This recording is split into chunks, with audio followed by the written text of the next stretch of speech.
ನಮಸ್ಕಾರ ಸ್ನೇಹಿತರೆ, ನಿನ್ನೆ ಸೋತಿದ್ದೀರಾ, ಪರವಾಗಿಲ್ಲ, ಇವತ್ತು ಎದ್ದೇಳಿ, ನಾಳೆ ಗೆಲ್ಲಬೇಕು. ನೀನು ಹುಟ್ಟಿದ್ದು ಸರಾಸರಿ ಜೀವನ ನಡೆಸುವುದಕ್ಕಲ್ಲ. ನಿನ್ನೊಳಗೊಂದು ಶಕ್ತಿ ಇದೆ, ಅದನ್ನು ಈ ಜಗತ್ತಿಗೆ ತೋರಿಸು. ಪ್ರತಿದಿನ ಕನ್ನಡಿ ಮುಂದೆ ನಿಂತು ಒಂದು ಪ್ರಶ್ನೆ ಕೇಳಿಕೊ, ನೀನು ಹುಟ್ಟಿದ್ದು ಏಕೆ?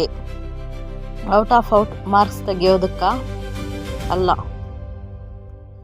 ರ್ಯಾಂಕಿಗಾಗ ಅಲ್ಲ, ನಿಮ್ಮ ಅಪ್ಪ ಅಮ್ಮನ ಕಣ್ಣಲ್ಲಿ ಹೆಮ್ಮೆ ತರೋದಕ್ಕೆ. ದಿನಕ್ಕೆ 4 ಗಂಟೆ ಓದಿ.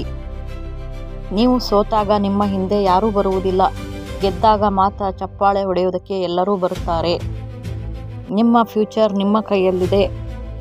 ನೀನು ಮನಸ್ಸು ಮಾಡಿದರೆ ಎಲ್ಲವೂ ಸಾಧ್ಯ. ಶೇರ್ ಮಾಡಿ, ಸಬ್ಸ್ಕ್ರೈಬ್ ಮಾಡಿ, ದಿನ ಒಂದು ಮೋಟಿವೇಶನ್ ವಿಡಿಯೋಗಾಗಿ ನಮ್ಮ ಚಾನಲನ್ನು. ಧನ್ಯವಾದಗಳು.